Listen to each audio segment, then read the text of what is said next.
Well, so much of Christianity and Christian understanding, Christian religion, isn't actually based on the Bible or derived from the Bible or the text of the Bible. It's derived from imposed understanding or imposed interpretation, theological interpretation of the text of the Bible. So most Christians, when they read a passage from, say, the New Testament, they read it already through a certain filter, through a certain lens that is imposed upon them by the church. So they're not able to even read it independently to arrive at what might be a different conclusion than what the church has given them. I mean, you could take, for example, the passage in Matthew, the Sermon on the Mount, when they have Nabi Isa alayhi salam, Jesus, saying that if someone strikes you on the right cheek, turn to him the other cheek.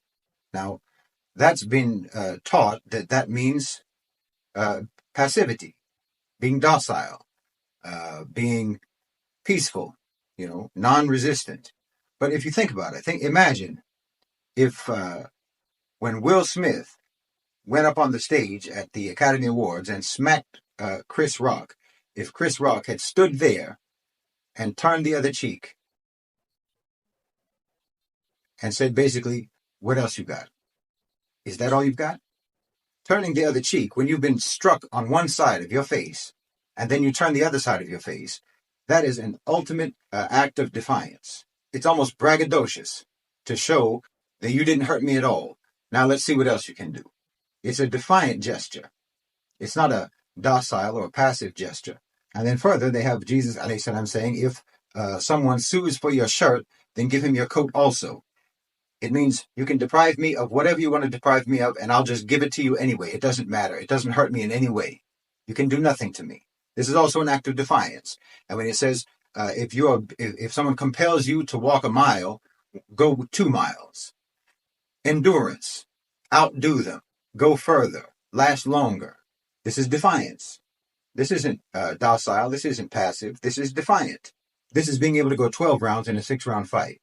No, Jesus was a Muslim, and he spoke like a Muslim, even in the Bible.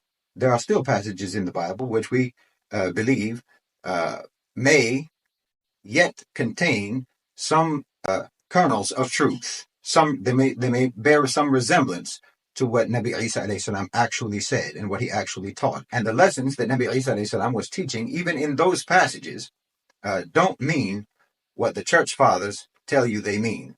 They have a Muslim meaning. They have a meaning of struggle. They have a meaning of resistance. They have a meaning of defiance. They have a meaning of never allowing yourself to be defeated and outdoing the enemy.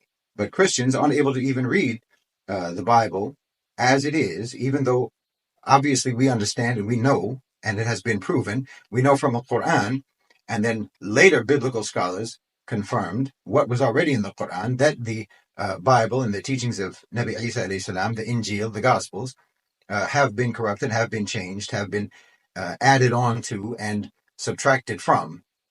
But still, even now, with that Bible, if you read it, the text of what they have Nabi Isa alayhi salam saying, and you try to read it independently with your own critical thinking, your own critical mind, your own intelligence, rather than the interpretations that are imposed upon the text, then you will come to a very different understanding.